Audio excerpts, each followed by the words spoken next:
यदि आवा गंगा विविध नय कल्लोल विमला बृहज् ज्ञानाम्भोभिर्जगति जनतां या स्नपयति इदानीमपेशा बुद्ध जनमरालय परिचिता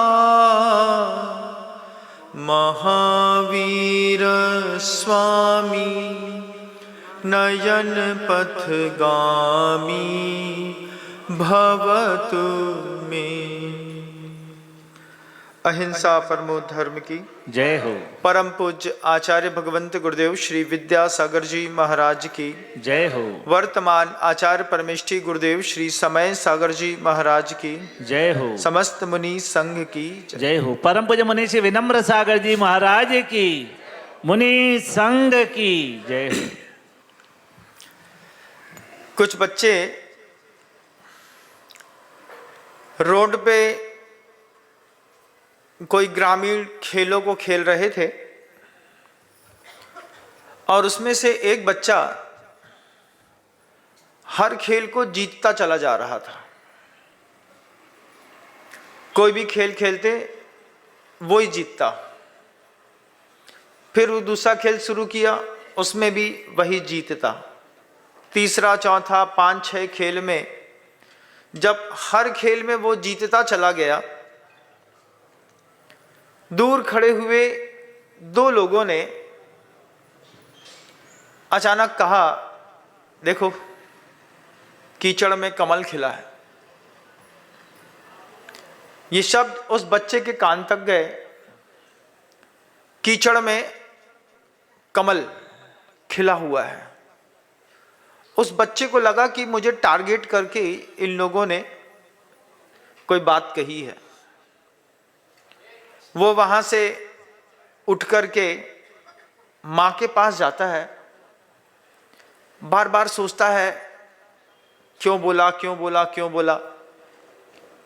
उसने अपने कभी पापा नहीं देखे थे,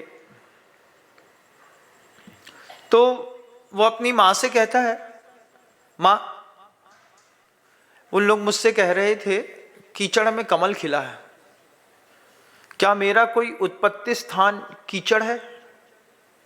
क्या मैं कोई गलत जगह पैदा हुआ हूं? मेरे जीवन का क्या कोई और सत्य है? मुझे बताओ।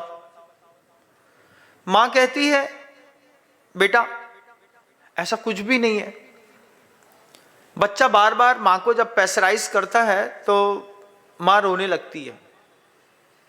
मां रोते रोते कहती है, बेटा तेरे जीवन का एक बड़ा विचित्र समीकरण है। तेरे पिता और तेरे नाना एक ही हैं। पिता और नाना एक होने का मतलब, पिता और नाना एक होने का मतलब है कि पिता ने अपनी ही बच्ची से विवाह कर लिया है और अपनी ही बच्ची से विवाह करके जो संतान पैदा होती है उसका पिता भी वही हुआ और उसका नाना भी वही हो गया। वो बच्चा सुन करके एकदम शॉक्ड रहता है कि ऐसा कैसे हो सकता है कि कोई पिता अपनी ही बच्ची से विवाह कैसे कर सकता है। ये बात उसके मन के अंदर इतनी घर कर गई कि वो अपने पूरे के पूरे परिवार से, प्रकृति से, सारी चीजों से उत्साहहीन हो गया। उसको समझ में आ गया कि मुझे जो लोग कहते हैं कि कीचड़ में कमल खिला है, मेरी जिंदगी का यही कीचड़ है कि मेरे पिता और मेरे नाना एक है। कल्पना करिए, आपने कभी ऐसा कोई माहौल नहीं देखा होगा, लेकिन उसने वो माहौल देखा, मन के अंदर आर्त परिणाम, संक्लेश परिणाम बहुत तीव्र थे। माँ उसको गले से चिपका करके रोते हुए कह रही थी, बेटा इसमें मेरी कोई गलती नहीं है। बच्चे ने माँ से पूछा, माँ ऐसा कैसे हुआ? बेटा मेरे ही कर्म का उदय है। मैं जब 22 साल की हुई तो रूप सौंदर्य बहुत सुंदर दिखता था। तो पिता तेरे महाराज थे, पिता ने कहा कि राज्य में कोई भी अच्छी वस्तु होती है उसका अधिकारी कौन होता है?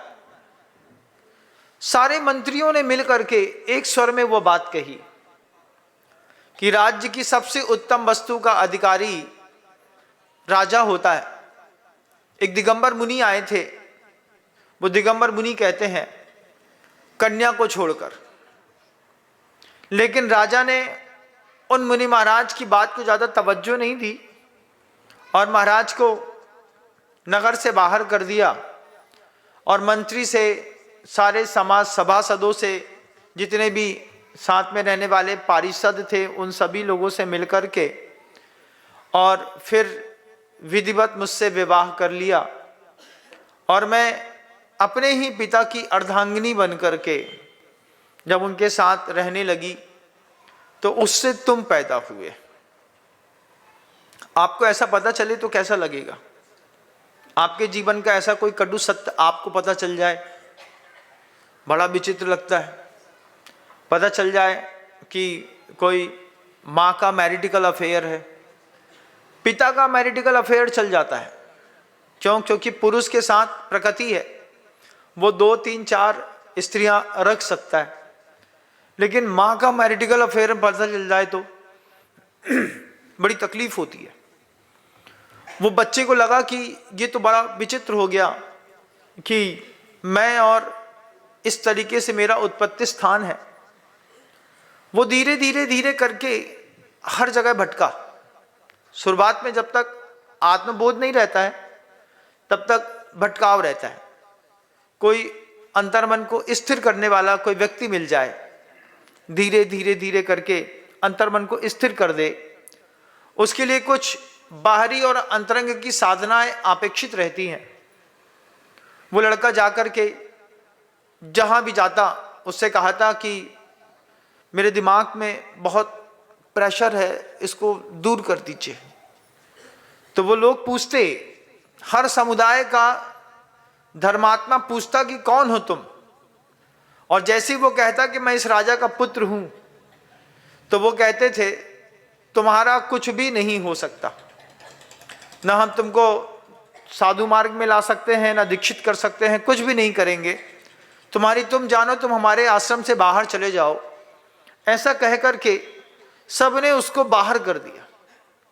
आपके यहाँ काम करने वाली बाई है, पता चले कि वो वैश्या की लड़की है, आपके घर के अंदर काम करने वाला कोई वैश्या का पुत्र आपको मिल जाए, उसको देखते साथ ही आपके मन के अंदर कैसा भाव पैदा होता है, अजीब सा। अच्छा तुम्हारी माँ ऐसा काम करती है, तुम किसकी औलाद हो, ये पूछते हैं। फिर बच्चे को अपने बाप का नाम नहीं पता। ऐसे कितने बच्चे रेड लाइट एरिया में पैदा होते हैं, कितने बच्चे वहीं पर जिंदगी अपनी जीते हैं, पल्लवित होते हैं, पोषित होते हैं, बड़े होते हैं, उनको उनके पिता का नाम पता नहीं रहता, मां तक नहीं जानती कि ये किसकी संतान है। ऐसे भी कई लोगों का ऐसा अशुभ जीवन होता है। परिणमन कभी शुभ रूप में भी होता है, कभी अशुभ रूप में भी होता है। हमारा आपका तो सौभाग्य है कि हमको आपको एक व्यवस्थित कुल में, इतने महान बड़े कुल में जन्म लेने का मौका मिला, एक व्यवस्थित मर्यादित जीवन मिला। उस मर्यादित जीवन में हर चीज की मर्यादा हमारे पैदा होते के साथ ही खींच दी गई। कुछ लोग होते हैं जिनके यहाँ बारातें नहीं आती, आपकी तो बारात आई गई, सब कुछ हुआ, मंगलाचार हुए। जब पहली बार गर्भ में शिशु आया तो उसके लिए साधुओं ने आशीर्वाद दिया, तुमने अच्छे से भगवान की पूजा करी, महाराज का आशीर्वाद लिया, सब कुछ किया। लेकिन उस कार्तिकेय का ऐसा विचित्र जीवन था। बच्चे का नाम था कार्तिकेय, कार्तिक के महीने में पैदा हुआ। उस कार्तिक के महीने में पैदा होने के कारण उसका नाम कार्तिकेय रख दिया। जब वह बड़ा होकर के अपने उस दर्द को शमित करने के लिए अन्य जितने भी साधु के पास गया, उसको कहीं कोई रास्ता दिखाई नहीं दिया। मन के अंदर आया कि मर जाए, लेकिन वो जानता था कि आत्महत्या पाप है, आत्महत्या पाप है, आत्महत्या कर नहीं सकते। बहुत दूर अपने नगर से निकल करके वो ऐसे बियाबान जंगल में पहुंचा जहां पर कई दिगंबर योगी साधना कर रहे थे। उन दिगंबर योगियों को देख करके उसने देखा कि एक मुनिराज जंगल में बैठे हैं। उम्मीद नहीं थी कि इतने घनघोर जंगल में अंदर कोई मनुष्य मिलेगा, लेकिन मुनिराज मिल गए। उनके ऊपर जिस वृक्ष के नीचे बैठे थे, उस वृक्ष के ऊपर टहनियों में अजगर लिपटे हुए थे। अजगर लिपटा हुआ था, सामने एक सिंह बैठा था। वो चमरी मृग की, चमरी गाय होती है, उस गाय के पूंछ के बाल में से वो जो एक कांटे होते हैं ना, जंगल में कभी देखा होगा, गोखरू कहते हैं, गोखरू होती है, कांटेदार होती है, वो गाय की पूंछ पे लग गई थी। तो सिंह अपने नाखून से धीरे धीरे करके गाय के पूंछ में से वो गोखरू निकाल रहा था। कार्तिकेय ने देखा तो देख करके दंग रह गया कि सिंह का गाय के साथ इस तरीके का व्यवहार। फिर आसपास देखा तो कुछ दिखा नहीं, लेकिन मुनिराज को देख करके लगा कि इन्हीं मुनिराज का वह प्रभाव है जिसके कारण सिंह के अंदर भी इतनी संवेदनशीलता है। सोचिए ना, एक साधु के पास बैठने मात्र से उनके आभा मंडल का ये गजब का कमाल कि सिंह के अंदर संवेदनशीलता पैदा हो गई। वो कार्तिकेय देखता है सिंह की संवेदनशीलता। आचार्य भगवान जब इस कथानक को हम लोगों को पहली बार सुना रहे थे, बीना 2007 की बात है, गुरुवर ने जब चातुर्मास स्थापित किया, उस वक्त गुरुवर एक ही बात कह रहे थे कि उस सिंह की संवेदनशीलता से मैं प्रभावित हूं। वह सिंह गाय की पूंछ के बाल में से गोखरू को इतनी सावधानी से निकाल रहा है कि एक भी पूंछ का बाल ना टूटे। गाय बिल्कुल निश्चल होकर के शांति से बैठी है। एक बार उसने मुड़ करके देख लिया है कि सिंह बैठा है और वो गोखरू को निकाल रहा है, निकाल देगा धीरे धीरे। 5-7 गोखरू चिपक गए हैं। गाय निर्विकल्प है, सिंह को विकल्प हो रहा है। गुरुवर बार बार उस बात पर प्रेशर देते थे कि जब सिंह के अंदर एक साधु के दर्शन करने से, उसके औरे पर आने से संवेदनशीलता आ सकती है, तो आप लोगों में संवेदनशीलता कब पैदा होगी। बार बार गुरुजी जब वो संवेदनशीलता शब्द को लेते और सबकी तरफ देखते, पूरी सभा में उन्होंने सिंहावलोकन किया और कहा कि अपने पूरे जीवन में कोई भी काम करो, उस काम में संवेदनशीलता को जरूर देख लो। आज वस्त्र पहनते हैं ना आप लोग, उस वस्त्र में जब साइजनिंग होती है, उस साइजनिंग में मटन टैलो का प्रयोग करते हैं। आगरा मथुरा के पूरे बेल्ट में जो स्लॉटर हाउस हैं, कानपुर में जो बड़े बड़े स्लॉटर हाउस हैं, इन स्लॉटर हाउस में से जितने भी जानवर मारे जाते हैं तो मांस कट करने के बाद बहुत कुछ बचता है। हड्डियां बचती हैं, सींग बचते हैं, चमड़ी बचती हैं। चमड़ी से चिपका हुआ बहुत सारा फैट बचता है, तो उस चमड़ी को कड़ाही में उबाल देते हैं। कड़ाही में जब चमड़ी को उबाल देते हैं, गरम करते हैं, तो गरम करने पर जैसे डालडा घी पिघल करके पानी पानी हो जाता है ना, ऐसी चमड़ी में भी जो जमा हुआ फैट होता है वो पिघल करके बिल्कुल पानी जैसा हो जाता है, तेल जैसा बिल्कुल। उसको फिर बाद में जब हाइड्रोनाइज करते हैं, थोड़ा सा उसमें पाउडर का क्लोरीन मिलाते हैं, साफ करते हैं, तो वो उसमें से टैलो तैयार होता है। मांस का जो तरल पदार्थ है उसको कपड़े के ऊपर साइजनिंग करते हैं लगातार। कंटेनर में, बड़े बड़े ड्रमों में वो बिकता है, और ड्रमों में जब वो बिकता है तो जब किसी कंपनी में जाता है तो उसको भी समझ में नहीं आता है कि ये निकला उत्पत्ति स्थान कहां पर है। गुरुवर हम सबको जब वो संदेश दे रहे थे, ऐसा लग रहा था कि हर आदमी ने 2, 4, 5 गायों को अपने शरीर पर लपेट करके रखा हुआ है। गुरुवर के उद्बोधनों की वह संवेदनशीलता रहती थी। आचार्य जी कहते, कितनी भी बड़ी कंपनी का आप कोई भी कपड़ा खरीदिएगा, उसमें जो मटन टैलो यूज होता है उसके बिना तो वो कपड़ा में, तंतुओं में दम नहीं आती। जब कभी भी आप हथकरघे का कोई वस्त्र यूज करते हैं तो आपकी पहली शिकायत रहती है, महाराज 3-4 महीने में ये कपड़ा पूरा खराब हो जाता है। क्यों? क्योंकि उस पर साइजनिंग जो है वो मटन टैलो की नहीं करते। बड़ी बड़ी कंपनियों के जो वस्त्र आप पहनते हैं, जो भी जितनी भी इंटरनेशनल ब्रांड है कंपनियों का, इन सारी की सारी कंपनियों के वस्त्रों में 10-10 साल तक महाराज इसका रंग खराब नहीं होता। क्यों? प्रॉपर तरीके से किसी गाय की मांस की साइजनिंग के साथ जब फिनिश होकर के कोई चीज आपके पास में आती है तो फिर आप दिखते तो बहुत खूबसूरत हैं उस चीज को पहन करके, लेकिन गुरुजी कहते हैं उस सिंह को मुनिराज के सामने बैठ करके संवेदनशीलता प्रकट हो गई। आपको सुनकर के भी संवेदनशीलता क्यों प्रकट नहीं होती? गुरुजी का वे शब्द आज भी कान में ऐसे गूंजते हैं।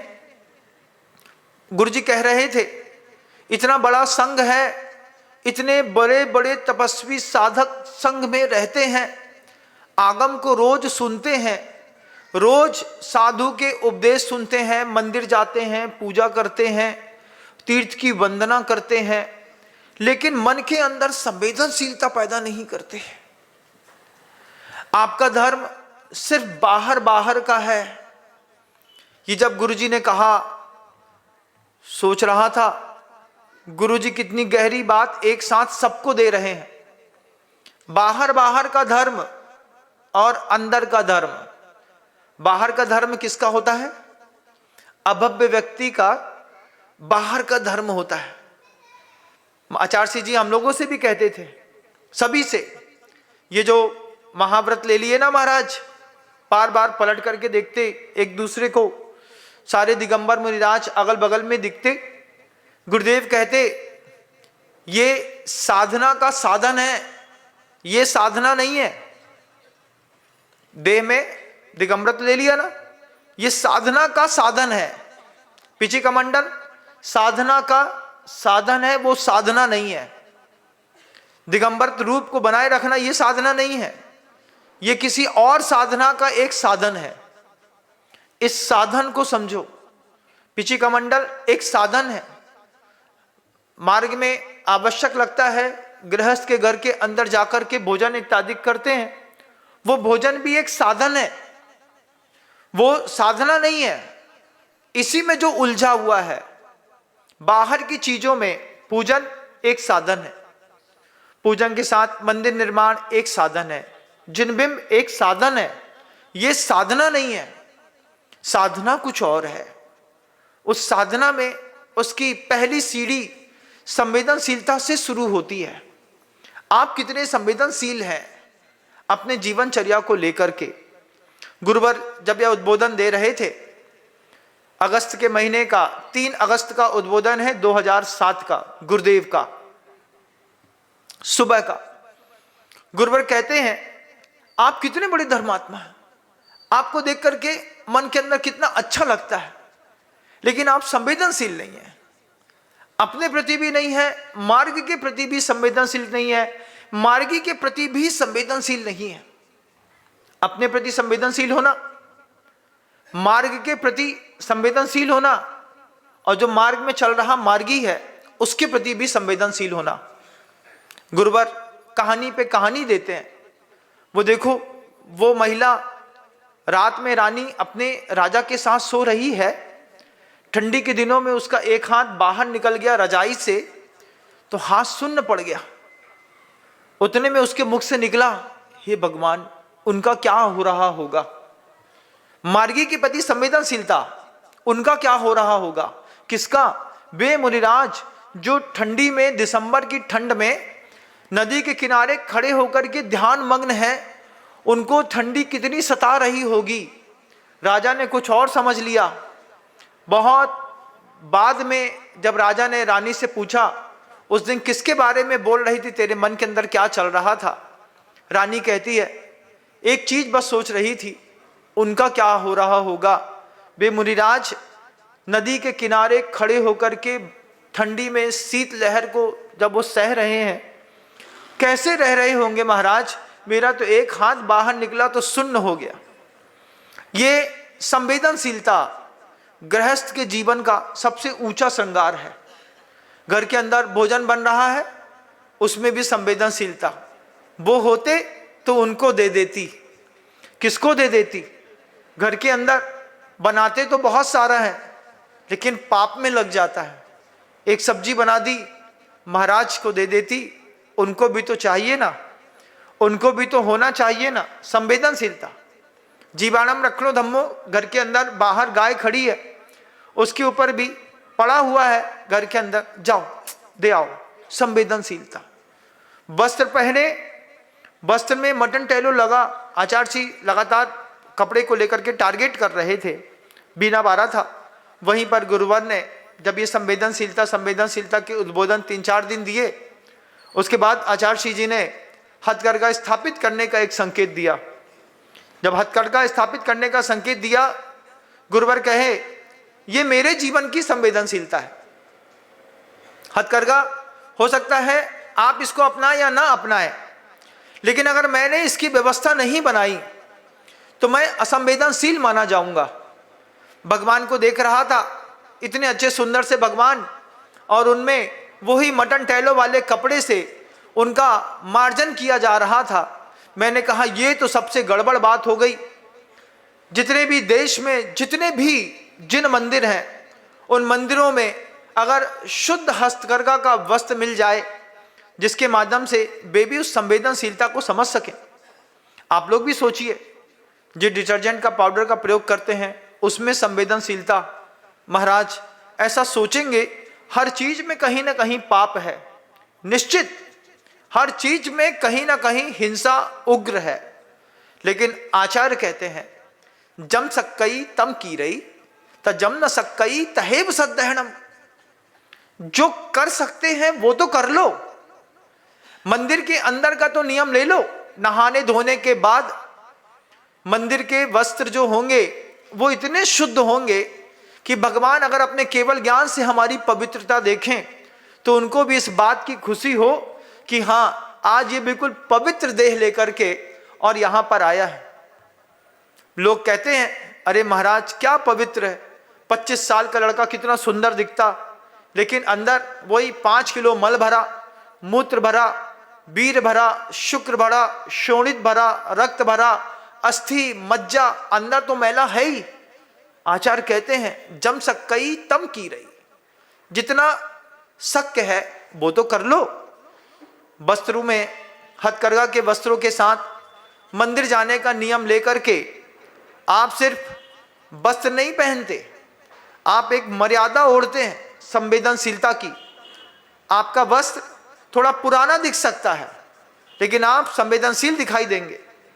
जब लोग आपसे कहेंगे, रोज रोज एक ही साड़ी पहन करके आती हूं, हम कह सकते हैं हम अपने धर्म के प्रति संवेदनशील हैं। हम अपने गृहस्थ जीवन में तो दुष्कर्म करते ही हैं, वहां तो भरा पड़ा है, लेकिन मंदिर के अंदर आना और आकर के अपनी संवेदनशीलता का परिचय देना, मंदिर के अंदर आना और अपनी करुणा का परिचय देना, संवेदनशीलता मायने रखती है। आचार्य जी हथकरघे पर लगातार फोकस कर रहे थे। कहते हैं, आप सब हैं, उस सिंह के अंदर संवेदनशीलता है, आपके अंदर कब पैदा होगी? वस्त्र को लेकर के गुरुजी का उपदेश सुनता था, कहीं भी जाता था तो वो चीज दिखाई देने लगती थी। एक बार कोई दिखा दे तो फिर वही चीज दिखाई देती है। किसी को कह दो भैया ये चोर है, अब जैसे किसी को चोर दिखा दिया तो जितनी बार वो निकलेगा उतनी बार उसमें चोर दिखाई देगा। अब आचार्य श्री जी ने अंदर संवेदनशीलता पैदा करी। उस संवेदनशीलता से हर आदमी, हर महिला को देखता, कभी उनके वस्त्र दिख जाते, यही सोचता ये भी आचार्य श्री जी के भावों को नहीं पढ़ पा रहा है। आचार्य भगवंत को समझना कितना कठिन था। आचार्य जी की संवेदनशीलता, गुरु जी कहे आचार्य जी से कहा इतने सारे हथकरघे खुलवा रहे हैं आप, बोलिए मेरी संवेदनशीलता है, मैं जहां तक मेरी दृष्टि जाती है, जहां तक मैं देख पाता हूं वहां तक तो मैं देख करके काम कर सकता हूं ना। देख जहां तक पाते हैं तम का सागर लहराता है, उस पार हमें कोई कुछ और कह कर के बुलाता है। इस पार प्रिय तुम हो हम हैं, उस पार न जाने क्या होगा। ये हरिवंश राय जी की एक बच्चन जी की एक कविता है, इस पार प्रिय मधु हो तुम है, उस पार न जाने क्या होगा। आचार्य जी कहते थे कि इस पार तो सब है, इस बार इस हाथ में, इस पार हाथ में जिनवाणी है, उस पार न जाने क्या होगा। इधर से उस पार जब गए तो वहां भी पूछा जाएगा। चित्रगुप्त मिलता है अन्य संप्रदाय में। आचार्य जी कहते थे चित्रगुप्त के बारे में कि वो चित्रगुप्त नहीं है, उसका नाम गुप्त चित्र है। हम सब क्या बोलते हैं? चित्रगुप्त। गुरुवर उसको गुप्त चित्र बोलते थे। उस चित्रगुप्त के दिमाग में तुम्हारा गुप्त चित्र छिपा हुआ है। तुम जो भी करते हो उसमें इस पार प्रिय तुम हो मधु है, मीठी से मीठी जिनवाणी है, उस पार न जाने क्या होगा। इधर से उस पार होने में टाइम कितना बचा? 80, 82, 85, 87 साल की उम्र में लटकते झूलते हुए लोग रात को सोए और सुबह ना उठें तो कौन से आश्चर्य की बात है। काल का थोड़ा सा झटका लगता है ना, उस झटके में आदमी टूट भी जाता है और छूट भी जाता है, दोनों चीजें हो जाती हैं। काल का झटका लगेगा, टूट जाओगे। कैसा? महाराज बैठे बैठे ही थोड़ा सा ऐसा गर्दन हुई थी, झटका लगा था नींद का, 3 नसें चढ़ गई और नीचे का शरीर पूरा पैरालाइज्ड हो गया। ऐसे भी लोग देखे हमने। काल का एक झटका लगता है आदमी टूट जाता है, और एक झटका लगता है उल्टा सीधा और आदमी छूट जाता है। वो टूटने और छूटने का आपका भी एक समय आ गया। लेकिन अंतर्मन से खुद पूछो, संवेदनशीलता कितनी? किसी भी कर्तव्य को लेकर के, जब घर के अंदर लाइन ऑफ कंट्रोल आप लगाते हैं, LOC लगाते हैं ना, लगाते हैं महाराज, संवेदनशीलता कहां चली जाती है? जब किसी को झिड़क रहे होते हैं, संवेदनशीलता कहां चली जाती है? आचार्य जी कहते थे जैन शासन का सबसे बड़ा प्राण है, मोक्ष मार्ग में हो चाहे गृहस्थ मार्ग में। गृहस्थी में रह करके अगर संवेदनशील नहीं है तो वो कितना भी दान दे दे, कितना भी बड़ा धर्मात्मा बन जाए, वो कभी भी मोक्ष को प्राप्त नहीं कर सकता। कितने सारे लोग होते हैं आपस में घर के अंदर ही असंवेदनशील हो जाते हैं। मामा ने भांजे का पैसा मार लिया, शकुनी जैसे मामा भी मिलते हैं, ऊपर से बिल्कुल मुलायम, अंदर से इतने कठोर कि दुर्योधन समेत पूरा कुरुवंश का नाश करा दिया। ऐसा शकुनी मामा मिल जाता है, आपके यहां भी मिल जाएगा। 15, 20, 25 लाख रुपए प्यार से दिए, झटक करके अंदर किया तो वापिस ही नहीं कर रहे। भैया दे दो, मामा दे दो, मामा दे दो। बेटा अभी हमारे पास नहीं है, जब होगा तो दे देंगे। ऐसे प्यार से मुंह हिलाते हुए, क्यों बसंत भाई? ठीक है ना? तो क्या होता है, ऐसे कितने लोग मिल जाते हैं इस संसार में। आचार्य कहते हैं संवेदनशीलता तो देखो थोड़ा सा, उसने कितने पुरुषार्थ के साथ कमाया होगा, क्या सोच करके तुमको कि तुम तकलीफ में हो तुम्हारा कुछ भला कर दें, तुमने भला करने वाले का गला काट दिया कि नहीं? तुम में कसाई में कोई अंतर नहीं है। गाय कसाई को भी दूध पिला रही है और कसाई गले में हाथ फेर करके गला की कंबल ऊंची करके और नीचे से छुरा चला रहा है। संवेदनशीलता कहां है? जब आप किसी का धन लेते हैं और उसको वापस नहीं करते, ध्यान रखना, तुम में और कसाई में कोई अंतर नहीं है। तुमने एक आदमी की आत्मा मारी है। अंधा आदमी अगर धोखा देता है तो लोग अंधों पर विश्वास करना बंद कर देते हैं। इसी तरीके से कभी दूसरे को दान देने के पहले, धन देने से पहले, फिर अब भाई भाई में भी व्यवहार नहीं होता। क्यों? दे तो देंगे महाराज, आप कहते हैं दे देंगे, लेकिन वापस मिलना मुश्किल है। क्यों? संवेदनशीलता नहीं है। घर के अंदर संवेदनशीलता नहीं है, भोजन में संवेदनशीलता नहीं है, आपके वस्त्रों में संवेदनशीलता नहीं है, आपके देखने में, आंखों में संवेदनशीलता नहीं है। पांचों इंद्रियों का जो भी विषय बनता है उसको लेकर के आप कितने संवेदनशील और कितने असंवेदनशील हैं, खुद तय करिए। मैं क्या तय करूंगा? मैं आपको क्या मार्क्स दूंगा? ऐसे भी कितने एग्जाम होते हैं जिसमें खुद पेपर सॉल्व करना पड़ता है और खुद अपने आप उसको नंबर देने पड़ते हैं, खुद अपने कंधे में स्टार लगाना पड़ता है।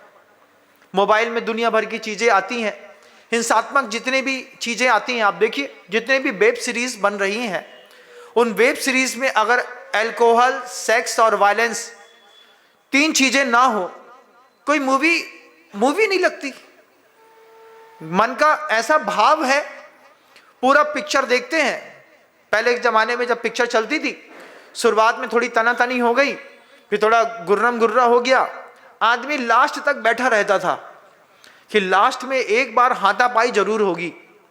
और फिर जब डिशुम डिशुम डिशुम डिशुम डिशुम होती, बच्चे खूब उछलते, आपका मन भी अंदर से प्रसन्नता भाव को प्राप्त होता कि नहीं होता? ये खूब मारा, अच्छा मारा, अच्छा मारा, अच्छा मारा। लोगों ने आपके उस अंतर्भाव को पढ़ा कि ये 3 घंटे तक बैठा रहता है सिर्फ लास्ट में हिंसा देखने के लिए। फिर ऐसी मूवी बनना शुरू हुई जिसमें स्टार्टिंग में ही वायलेंस दिखाया जाता है। सबसे पहला शॉट दिखाई देगा, एक आदमी गन लेकर के खड़ा है, सट से गोली ला करके उसके माथे पर लगी। अब जैसे ही आपको स्टार्टिंग में ही वायलेंस दिखाई देता है, आपका मोरल अटेंशन 100% उसी में चला जाता है। क्या है? अरे पहली बार में ही हिंसा, पहली बार में गोली मार दी। आपने गोली मारने का दृश्य देखा, आप उसमें डूब गए, आपके लिए चीज नॉर्मल थी, आचार्य महाराज के लिए एब नॉर्मल थी। आचार्य महाराज को पहली बार जब रास्ता चलते, ये आईएस वाले वो होते हैं ना आतंकवादी, उन्हों का एक वीडियो वायरल हुआ था। उन्होंने बहुत सारे लोगों को लाइव दिखा करके, कैमरे में दिखा करके, एक एक करके ऐसा पकड़ करके गला अलग कर दिया। आचार्य सिंह जी के सामने वह दृश्य रखा गया। आचार्य सिंह जी, ये गोरे गोरे जितने सारे जवान हैं, इन सारे जवानों को आईएस वालों ने, ISISY वो है ना, हाँ, आतंकवादी संगठन, तो उसने अपना वीडियो वायरल किया था। वो वीडियो वायरल किया, उस वायरल वीडियो में उसने बिल्कुल करीब से जूम करके दिखाया और ऐसा गर्दन उतार दी और एक एक करके लोग मर गए। पीछे से नीचे सिर झुकाया, ऊपर से बंदूक 47 की गोली मारी, इस माथे से खून की धार जैसे पानी फोर्स से बाहर निकल रहा है, ऐसे 5.5 लीटर ब्लड एक एक आदमी का बाहर निकल गया। आचार्य सिंह को शुरुआत ही करी थी और आचार्य सिंह की आंख से आंसू आ गया। गुरुवर रोने लगे, बोलते बंद करो, इसको देखना भी पाप है। आचार्य सिंह कहते हैं इस दृश्य को देखना पाप है, इस दृश्य को देखने से हिंसा का बंद होता है। तुम अहिंसा परमो धर्म का नारा लगाते हो और ऐसे दृश्य को देखने में तुम्हारी जो उपयोग की शक्ति चली गई। तुम बाहर के धर्मात्मा हो, अंदर का धर्मात्मा बहुत संवेदनशील होता है। कितना संवेदनशील कि छुई मुई के पौधे पर भी धर्मात्मा हाथ नहीं लगाता। क्या है ये? छुई मुई का पौधा है महाराज, इसमें हाथ लगाएंगे तो ये पौधा हाथ लगाने साथ ही मुरझा जाता है। साधु इतना संवेदनशील होता है, उसको दिख जाए कि ये छुई मुई का पौधा है, उससे एक हाथ किनारे निकल करके चलता है कि पीछे की गर्मी से भी छुई मुई मुरझा न जाए। उसका नाम है छुई और मुई। बंद कर लेती है उसको भी, बाद में खुलने में 1 घंटा से ऊपर लगता है। 1 घंटे के बाद वो खुलती है। गुरुदेव कहते हैं, आचार्य जी ने वो दृश्य देख नहीं पाए। गुरुदेव, मैं साथ में चल रहा था गुरुवर के, आचार्य जी बोलते इसको देखना महापाप है। जब आज भी याद करता हूं गुरु जी को कि गुरु जी कहते थे ऐसा दृश्य देखना महापाप है।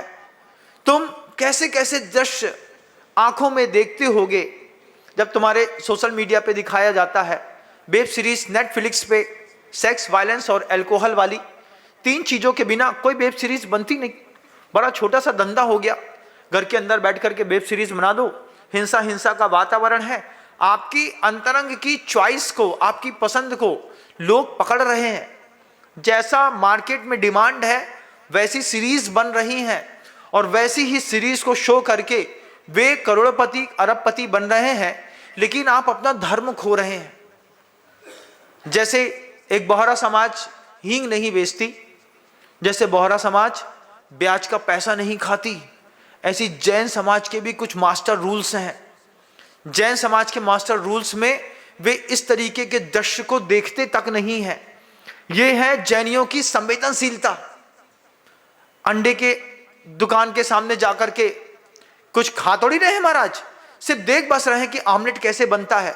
उस तोड़ने के दृश्य को, फोड़ने के दृश्य को, पकाने के दृश्य को देखने वाले, जितनी बार आप उस दृश्य को देखेंगे ना, उतनी पर्याय में पकाए जाओगे तुम। ऐसा कर्म का बंध होता है। आचार्य जी ने कहा, गुरुवर बार बार कहते हैं ये बात कि तुम असंवेदनशील हो गए। तुमने जो कर्म बांधा हंसते हंसते, वो कर्म आज नहीं तो कल उदय में आएगा। जब भी वो उदय में आएगा फिर तुमको उसका मजा आएगा। सीधा सीधा कर्म उदय में नहीं आएगा, टेढ़े मेढ़े तरीके से। एक यहां पर वो हो जाएगा, कैंसर हो जाएगा, यहां फुड़िया से मवाद निकलेगी, फिर धीरे से गड्ढा हो जाएगा, अब रेडिएशन कराओ। जिस तरह अंडा पकाते हुए देखते हुए तुमको आनंद आ रहा था ना, अब ये ऐसा पकड़े रहो, वो पूरा उसका मास्क बनाना पड़ता है रेडिएशन का, कि दूसरी जगह उसकी रेडिएशन की वेव्स ना चली जाए। और फिर वहीं पर उसमें रेस छोड़ी जाती है। वे रेस छोड़ते हैं, तब तक आदमी ऐसा बैठा रहता है। बैठे बैठे बैठे बैठे उसके शरीर का पूरा रंग काला पड़ जाता है। क्या क्यों हो रहा है? ये लेशाओं के अशुद्धिकरण के कारण भी इस तरीके के अपराध होते हैं जीवन में। इस तरीके की ऐसी जिस दृश्य को देखने के आप आदी हो चुके हैं, अरे कुछ नहीं होता है, कहां भर देखते रहेंगे। महाराज का तो काम है उपदेश देने का, महाराज का काम है उपदेश देने का।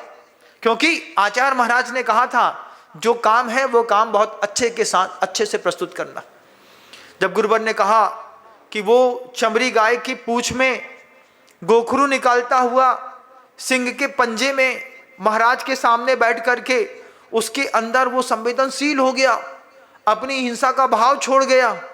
तुम तो रोज शांतिनाथ भगवान का अभिषेक पूजन करते हो, तुम रोज कुंडलपुर के बड़े बाबा के माथे पर की रज सिर पर लगाते हो, आचार्य विद्यासागर जी महाराज के नाम का जयकारा लगाते हो। तुम भी संवेदनशील नहीं हो अपने वस्त्र के प्रति, अपने भोजन के प्रति, अपने आयतनों के प्रति भी संवेदनशील नहीं हो तुम।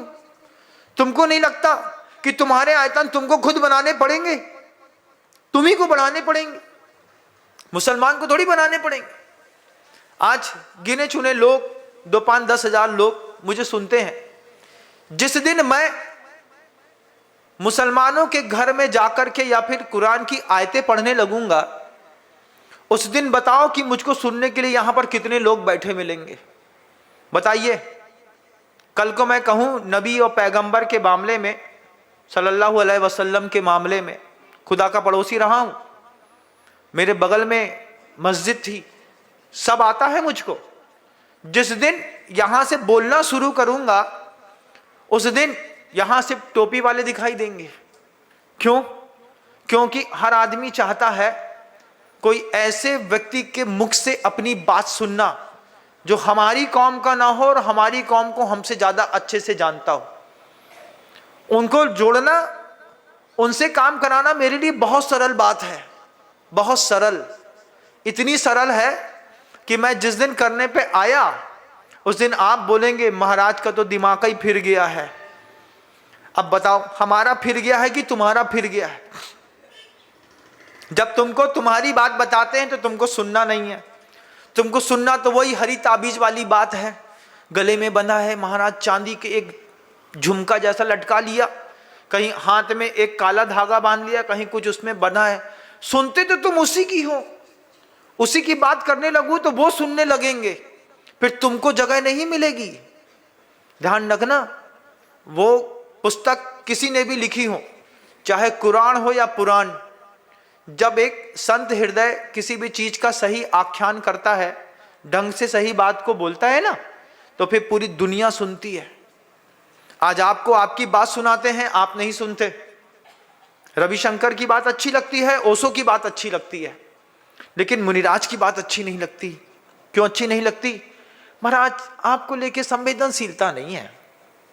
वही ओशो महावीर वाणी बोलेगा तो पूरी दुनिया में बिकेगी। क्यों? मैं जिस दिन हनुमान चालीसा पे बोल बैठूं, जय हनुमान ज्ञान गुण गागर, जिस दिन उनका विवेचन कर लूं, उसी दिन 70 करोड़ हिंदुओं के बीच में सिर्फ एक किताब बिकेगी विनम्र सागर के नाम की, कि विनम्र सागर कोई दिगंबर जैन साधु है और हमारे हनुमान जी के बारे में मोटिवेशनल स्पीच दे रहे हैं, हनुमान चालीसा की। लेकिन मर्यादा से बाहर नहीं जाते। गुरु जी के सिखाए मंत्र हैं, सत्कार और पुरस्कार जब भी होगा इस जुबान से शुद्ध अहिंसा का होगा। हिंसा धर्म तथैव चौका नहीं कर सकता, इसलिए चलता नहीं। पैसे कमाने के, पैसा पैदा करने के तुम जितना सोचते नहीं ना, इससे ज्यादा दिमाग है इधर पे, इससे ज्यादा। एक पुस्तक भी निकाल दूंगा ना और रेलवे के स्टॉल्स पे बेच दूंगा, तो वर्ल्ड की बेस्ट सेलर बुक लिखने का हौसला रखता है ये शख्स जो आपके सामने उपदेश दे रहा है। बस बेस्ट, वर्ल्ड की बेस्ट बुक बेचने का, उसकी रॉयल्टी में मैं 100 से 500 करोड़ रुपए कमाने की ताकत रखता हूं। इतना दिमाग लेके चलते हैं हम लोग। लेकिन आचार्य कहते हैं मर्यादित जीवन ध्यान रखिएगा। उस मर्यादित जीवन के कारण उन्हीं लोगों के बीच में उन्हीं शब्दों के साथ लगातार संवाद होते रहते हैं। कभी आप कल्पना करके एक बार देखो, हनुमान चालीसा पर प्रखर वक्ता विनम्र सागर जी महाराज का उद्बोधन, ऊपर एक हनुमान चालीसा की कारिका लिखी हो, उसके नीचे अंग्रेजी में ट्रांसलेशन कराया हो, ट्रांसलेट बाय पारुल शाह है, इंदौर की एक बहन, उससे ट्रांसलेशन करा लो अर्पित पारुल शाह से। उसके नीचे पूरी की पूरी व्याख्याएं कर दूं मैं हनुमान चालीसा की। 70 करोड़ हिंदुओं के घर के अंदर एक एक पुस्तक मिलेगी। एक पुस्तक में 100 रुपए बचाऊंगा तो कितने बच जाएंगे भैया मेरे पास? हिसाब लगा के थोड़ा बताना रे, थोड़ा कम पढ़ा लिखा। एक पुस्तक में 10 रुपए बचा तो कितना होता है? 70 करोड़ के बीच में 10 रुपए मिले तो 700 करोड़ होता है कि नहीं? ये मंदिर बनाना बाएं हाथ का खेल है। अगर थोड़ी सी उल्टी चाल खेल गए हम तो, सीधी चाल चलते हैं तो घर की गैया के गले में हाथ तो फेरा जाता है, लेकिन दूध नहीं पिया जाता। क्यों नहीं महाराज? आप तो उल्टे ही चाल चल के दिखाओ। वक्त बस नहीं आया, उस महान गुरु से बंधा हुआ हूं ना, इसलिए उल्टी चाल नहीं चलता। नहीं तो जितने अच्छे मैं आगम ग्रंथों की यहां पर व्याख्या करता। सिर्फ किताब छापनी है, एक किताब छापनी है और उसका बेस्ट प्रमोशन करना है इंटरनेशनल मार्केट पर। फ्रेंच भाषा में, हिंदी में, इंग्लिश में, 3 भाषाओं में निकाल दी ना, मूक माटी तो बहुत बार सुनी है इस कंठ से। जिस दिन दुनिया हनुमान चालीसा सुनेगी उस दिन सिर्फ हनुमान चालीसा बिकेगा। 700 करोड़ चुपचाप अंदर कर लेंगे। उस 700 करोड़ से हम अपना पूरा काम कर सकते हैं। ऐसी बुद्धि भी इस दिमाग पे चलती है।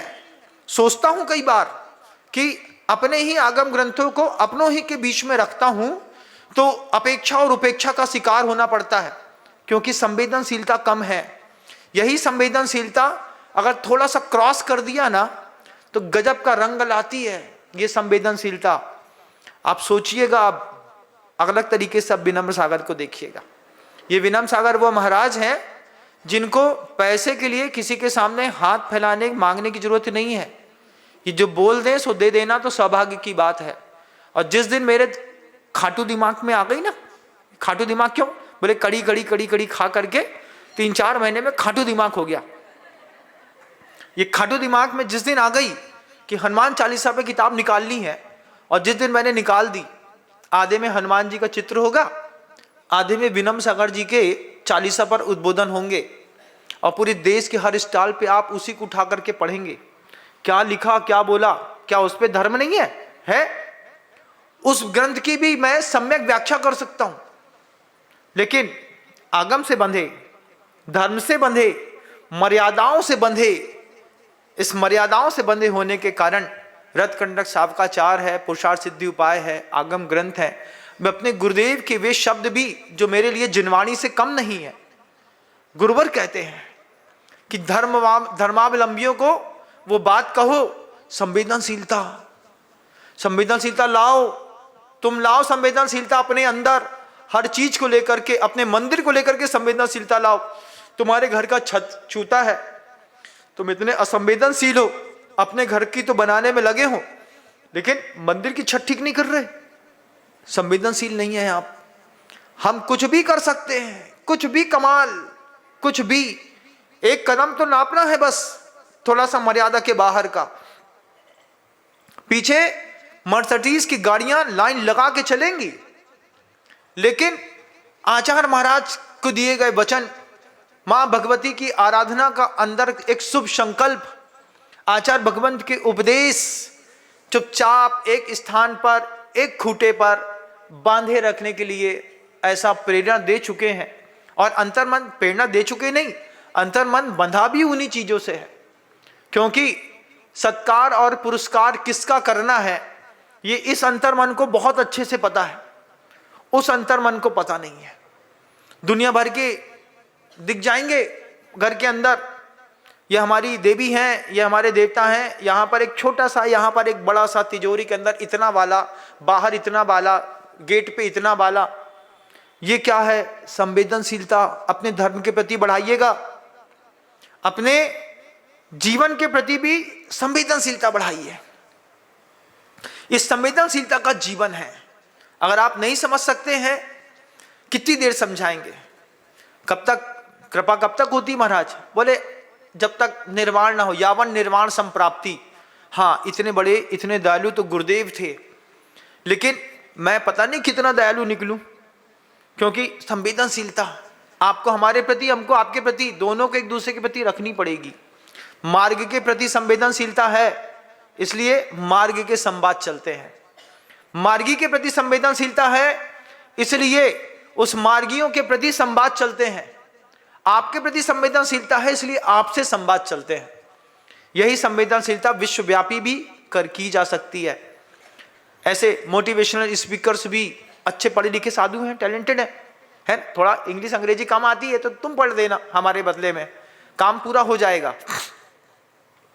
काम तो कर सकते हैं, लेकिन गुरुदेव कहते हैं संवेदनशीलता सीखो।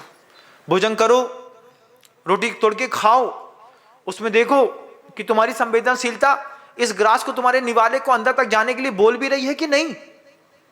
अगर बोलते कि ये संवेदनशील नहीं है तुम्हारा ग्रास, इसमें भी किसी का कलेवर मिला है, इसी में किसी में जीरा की जगह तिरुला मिले हुए हैं, इसमें किसी का मल मिला हुआ है, इसमें किसी की हिंसात्मक वस्तुएं उसमें पड़ी हुई हैं, संवेदनशील बनो। आइसक्रीम है तो दूध की नहीं है, वो गाय के मूत्र की भी हो सकती है। उसमें क्या मिलाया है कौन जानता है। लेकिन आप संवेदनशील नहीं है अगर, तो फिर तो गड़बड़ है। वहां कार्तिकेय देख रहा है, ये महाराज के बैठे रहने का मात्र ऐसा ओजस्वी प्रभाव है। इस ओजस्वी प्रभाव के कारण ये सिंह पूंछ से गोखरू निकाल रहा है, लेकिन काट नहीं रहा। अजगर ऊपर लिपटे हुए हैं, लेकिन काम नहीं कर रहे, जहर नहीं उगल रहे, महाराज शांत बैठे हैं। वो कार्तिकेय चुपचाप हाथ जोड़ करके उन दिगंबर मुनिराज के सामने बैठ जाता है और बैठ करके कहता है, भगवान देखता ही रहता है, महाराज तो आंख बंद करके बैठे हैं, उनको तो सुध ही नहीं है कि कोई और भी बाहर आकर के बैठ गया है। लेकिन वो पहली बार किसी दिगंबर मुद्रा को देख करके संतुष्ट होता है। दिगंबर मुद्रा को देख करके ऐसा संतुष्ट होता है, उसको लगता है बस यहीं से मेरे लिए रास्ता निकलेगा और कोई अन्यथा शरणम नास्ति तमेव शरणम मम तस्मात् कारुण्य भावेन रक्ष रक्ष जिनेश्वर। ऐसे ही बोला जाता है, तस्मात् कारुण्य भावेन रक्ष रक्ष मुनीश्वर। हे मुनीश्वर, मेरी करुणा भाव के साथ आप संवेदनशील होकर के मेरे अंतर मन की आप रक्षा करिए, ऐसा निवेदन किया जाता है। आचार्य महाराज के सामने जाते थे, चेहरे का पूरा भाव बदल जाता था। कितना भी सेठिया अंदाज रखते हो बाहर, वहां पर जाकर के दरिद्र बन जाता था। भगवान रक्ष रक्ष जिनेश्वर, रक्ष रक्ष मुनीश्वर, रक्ष रक्ष आचार्यस्वर। आप नहीं रक्षा करेंगे तो कौन करेगा, कौन संभालेगा। गुरुजी एक मंत्र देते हैं, संवेदनशील बनो, हर विषय वस्तु के प्रति किसी चीज पे हाथ लगाओ, संवेदनशील बनो। आचार्य कहते हैं, अचेतन वस्तु को भी ऐसा मत उठाओ कि लगे कि किसी की गर्दन पकड़ करके उठा रहे हैं। ऐसा अचेतन वस्तु के साथ भी कई बार गमला होता है ना, एक बहुत सुंदर सा गमले होते हैं, नीचे उसका बड़ा पेट होता है, फिर सुराही गर्दन जैसी सुराही होती है, फिर ऊपर ऐसा फैला होता है, ऐसे उठाते हैं ना, ऐसे गले के साथ पकड़ा उठा लिया ना, नीचे से हाथ लगा करके उठाओ। अचेतन वस्तु में भी उठाते धरते वक्त भी तुम्हारी संवेदनशीलता दिखाई देना चाहिए। बिना झाड़ू लगाए, झाड़ू लगाना है तो संवेदनशीलता। अब वो पुरानी झाड़ू हो गई, सड़ गई, सूख गई, रुष्ट कठोर हो गई, उसी से रगड़ रहे हैं, रगड़ने में उसी से पूरी की पूरी चींटियां इधर से उधर कर दी। संवेदनशीलता रखो ना भाई, हम संवेदनशील लोग हैं, हम वो कौम के लोग नहीं हैं। हमारी आयतों में पढ़ाया गया है कि इंसान को संवेदनशील होना पड़ता है। बगल वाले का पैसा मार करके बैठ गए, जितनी बार वो देखता होगा उतनी बार सोचता होगा ना, इसको मेरे ऊपर दया नहीं आई, मुझे भी अपना मकान बनाना था, इसने तो अपना बना लिया, गाड़ी खरीद ली पड़ोसी के पैसे से, पड़ोसी बेचारा साइकिल पे घूम रहा है, उसने दया करके तुमको पैसा दिया था, तुमने कैसे मांगे थे, याद करो जब किसी से धन मांगा था तो कैसे मांगा था, दे दे भैया, मेरा पूरा परिवार बर्बाद हो जाएगा, मैं मर जाऊंगा, मेरी आत्महत्या के अलावा कोई उपाय नहीं है। तुमने उसके अंदर करुणा पैदा की थी कि नहीं? बिना संवेदनशीलता पैदा किए तुमने उससे धन भी नहीं लिया होगा, लेकिन जब देने की बारी आई तो हम सेठ बन गए, वो चोर बन गया, और उस पर भी वो अपना ही पैसा मांगने आ जाए। यार सेठ देखो, दिमाग खराब मत किया करो, जब देखो तब हमारे यहाँ नहीं है पैसा, हमारे यहाँ जाओ। आदमी कैसा बोलता है, आदमी इंतजार करता है ये एक गलती करे, ये एक बार कुछ गाली गुप्ता कर दे, हाथ उठा दे या कुछ ए बे ते बोल दे, उसी दिन मेरा इसका पैसा चुक जाएगा। इंसान इस चीज का इंतजार करता है, और इतना चिकना घड़ा होता है, इतना मट्ठर होता है कि सिर से एक बूंद पानी डालो तो बाल में नहीं समाता, टप से बह जाता है। क्यों भाई? क्योंकि संवेदनशीलता नहीं रही। महाराज का प्रवचन बहुत अच्छा था, बहुत अच्छे से महाराज का प्रवचन सुना, लेकिन असंवेदनशील के असंवेदनशील रहे। गुरुजी अंतिम उदाहरण देते हैं, जैसे समुद्र के तल पर हजारों वर्षों से पड़ी हुई वह शिला, जिसके ऊपर टनों टन पानी पड़ा, लहरें पड़ी, उसको वहां से निकालो, निकाल करके बाहर लाओ, बाहर ला करके उसको छेनी हथौड़ी से फोड़ो, अंदर देखो, ये 5000 साल से समुद्र के अंदर पड़ी थी, लेकिन अंदर से बिल्कुल सूखी की सूखी, अभव्य होता है ऐसा। आपने किसी का पैसा अपने जीवन काल में कहीं ना कहीं मारा होगा, याद करिएगा, बचपन से लेकर के आज तक, सिर्फ एक बार याद करिए पहले, कब कहां किसका पैसा कितना दबाया। सब्जी मंडी में गए, तो वहां कितना दबाया, हमारी दुकान में कोई आया तो झूठ बोल करके कितना दबाया, किसी से उधार लेकर के दबाया, किसी ग्राहकी का दबाया, किसी व्यापारी का दबाया। व्यापारी ने 10 गाड़ी माल बेचा, 10 गाड़ी माल में तुमने झूठे झूठ उड़ा दी, भैया आधे गाड़ी तो माल ही खराब हो गया। माल खराब में बेच करके फुर्सत करके ऊंचा पैसा कमाया, उसको मना कर दिया। वो बोला क्या करें, धंधा करना है, लेकिन पैसा दबाया ना। याद कर रहे हैं ना आप, आपको याद आ रहा है, हमने फलानी फर्म का 18,000 मार लिया था, इसका 20,000, इसका 1 लाख, इसका 5 लाख। आज मौका है, इस प्रवचन से अपने जीवन में कमाल करो, संवेदनशीलता पैदा करो। उसको फोन करके पहले बोलो, भैया एक तुम्हारी रकम बाकी है हमारे दिमाग में, हमको वो पैसा देना है। बोले सेठ जी हमारे दिमाग में नहीं है। तुम्हारे दिमाग में नहीं हो, लेकिन हमारे दिमाग में है कि हमने तुम्हारी रकम मारी है, जब कभी भी आऊंगा तुम्हारी रकम दे दूंगा। रकम दे करके संतुष्ट होकर के बोलना। बोले 20 साल पहले की बात थी, एक गाड़ी का सौदा मार लिया हमने, आज भी याद है। महाराज ने कहा संवेदनशीलता, तो वो संवेदनशीलता फिर पैदा हुई है। एक बार क्षमा मांग लो, मूल पैसा भी वापिस कर दोगे, उसको तो उस पैसे से कोई फर्क नहीं पड़ता, लेकिन दान वापिस करने वाले को, धन वापिस करने वाले को फर्क पड़ता है। आप संवेदनशील बनिएगा हर चीज के प्रति, वनस्पति कायिक के प्रति भी संवेदनशील बनिएगा, पंच स्थावर के प्रति भी संवेदनशील बनिएगा, अपने स्वयं के प्रति भी संवेदनशील बनिएगा, क्योंकि संवेदनशीलता के बिना निर्वाण की प्राप्ति नहीं होती। आचार्य महाराज के ये पवित्रम उपदेश, वे कार्तिकेय सोच रहा था कि बस महाराज कितने करुणावान होंगे कि ये सिंह को संवेदनशील बना दिया, काश मुझे भी ये संवेदनशील बना ले। अगली कार्तिकेय के साथ क्या संवाद होता है, इसके लिए हम कल पुनः उपलब्ध होंगे। शब्दों को विराम देता हूं। गुरुदेव श्री विद्यासागर जी महाराज की।